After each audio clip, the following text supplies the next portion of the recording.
The Emerald Tablet, Chapter 24. Xanadu is not just in a poem. The star lit up green, and in an instant Benjamin found himself being sucked into a bright vortex. It felt nothing like the teleportation he'd almost become accustomed to. He looked around and relaxed just a little when he saw Heidi next to him.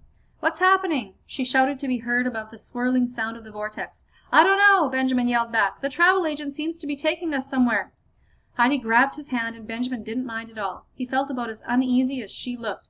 The vortex whipped and whirled and then was gone. Benjamin glanced down at his feet just to make sure the vortex had really disappeared. They were planted firmly in green grass. He could hear the sound of birds chirping in the nearby trees. He looked down at his left hand just as Heidi looked at her right. She quickly released his hand and moved a couple inches away. "Where do you think we are?" Heidi asked. Benjamin again looked around. They stood at the bottom of a green slope next to the bank of a running river. In the distance at the top of the hill was a fortress of some sort, with a large crystal dome at the center, glimmering in the sun.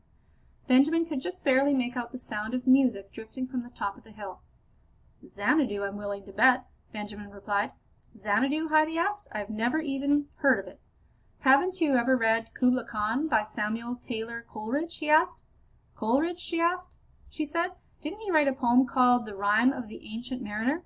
"Yeah, I memorized it last year to impress some girl. He also wrote one called Kubla Khan about a mythical place called Xanadu. Nobody believed the place really existed, and everyone just blamed the poem on the ravings of a lunatic," Benjamin said.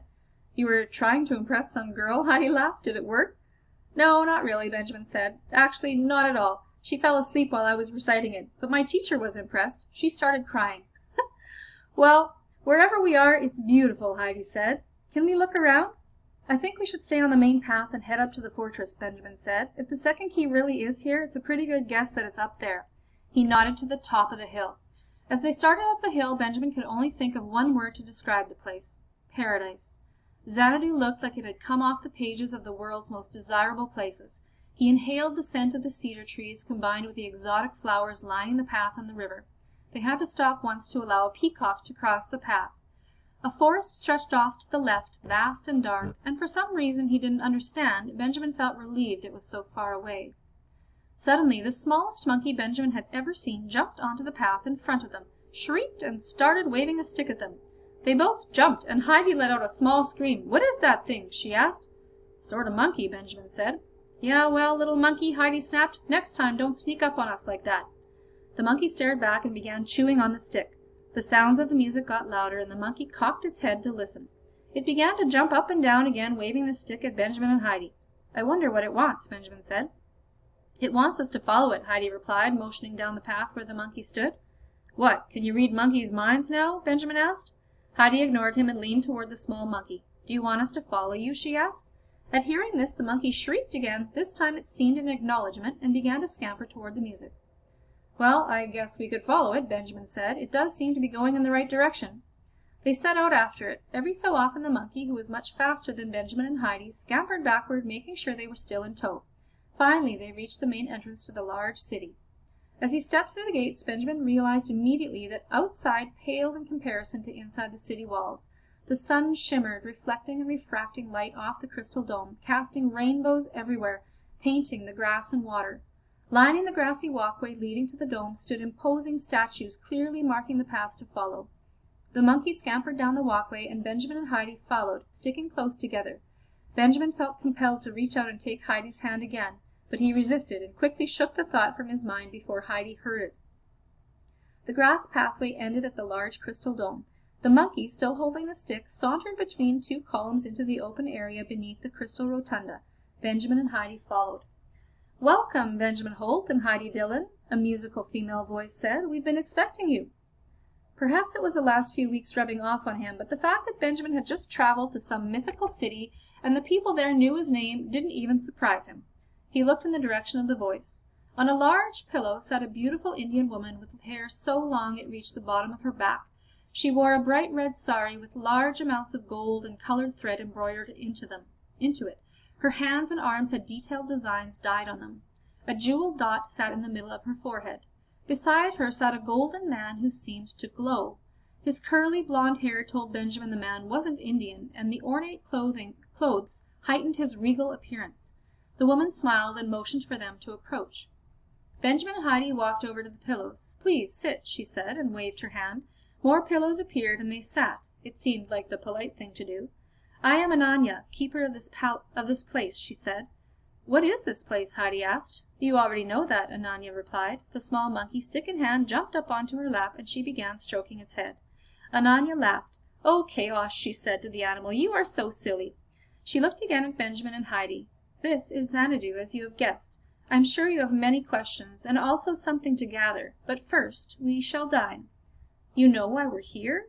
You know about the key?" Benjamin asked, throwing caution to the wind. "Of course I know, but we shall talk as we dine," Ananya said. "Please go and change clothes. Heidi, you may change in there." She pointed off to the left in a small enclosed room. "And Benjamin, you may find new clothes there." She pointed to the right. Benjamin looked at Heidi, shrugged, and then headed off to the right. He wasn't sure what was wrong with the t-shirt and jeans he wore, but figured maybe it was best not to argue about it. Entering the room, he almost laughed aloud when he found the clothes he was supposed to wear. The top was olive green with gold embroidery and gold buttons, and the pants were baggy and white. Green shoes with curved-up toes were set out neatly along with a green embroidered scarf with tassels on the end. As he dressed, all he could think about was how happy he was Andy wasn't here to see him in this. Once dressed, Benjamin went back out under the large crystal dome. He'd made sure to transfer the first key of Shambhala and the toy car to his new pants. The room was now empty except for a large table which had been placed in the center. The man who had been sitting next to Ananya entered the area and walked over to Benjamin. For whatever reason, the Indian clothes didn't look ridiculous on him. "We're pleased to have you with us, Benjamin Holt," the golden-haired man said. "Xanadu does not get outside visitors much anymore, and we've been expecting you for some time." "How could you have been expecting me?" Benjamin asked. "You are the champion. Xanadu has been awaiting your arrival for thousands of years," the man said, flashing a smile showing perfectly white teeth. "Thousands of years?" Benjamin asked. "How could that be? I'm only 13. "Things are not always as they seem, Benjamin Holt," the man said. At that moment both Ananya and Heidi entered the domed area. Without even thinking about it, Benjamin stood up. He noticed the golden-haired man did the same. Benjamin smiled when he saw Ananya, and then nearly passed out when he saw Heidi. He'd never thought of her as beautiful before. Cute, maybe, but not beautiful. He couldn't find the right words to describe her transformation, but nonetheless he decided to make a pathetic attempt. "Wow, Heidi, you look a lot better than you ever look at school. Not that you don't look nice at school or anything. That's a pretty outfit," he said. She wore a blue, gold, and red sari with a green silk shirt underneath. It had so many colors it reminded Benjamin of Iva's Amalite necklace. Heidi had changed her hair to dark brown, and an ornate golden necklace had been woven into it. "Oh, thanks," Heidi said, blushing, and looked down at her sari. Thankfully, she must have decided not to give Benjamin a hard time about his pitiful compliment. It was really complicated to put on, but luckily I had help. "Please," Ananya said, "let us sit. We do not want the hour to get too late." She sat at the large table and gestured Benjamin and Heidi to do the same. The golden-haired man cast her a perfect smile and sat to her right. Benjamin's hunger returned when he saw the food, and they ate for a while in silence. He wasn't sure how to bring up the second key again, thinking it might be rude to just ask for it and then leave. Luckily, Ananya gave him the opening he needed. "Now I suppose you have some questions that you would like answered," Ananya said. "Where shall we start?" Benjamin decided to be blunt. "What is Xanadu? How did you know we were coming? And do you have the second key of Shambhala here?" "Well, I guess that should get us started," Ananya laughed. The monkey she called Chaos jumped up on the table beside her plate. It turned to Benjamin and screeched at him. Ananya stroked it gently.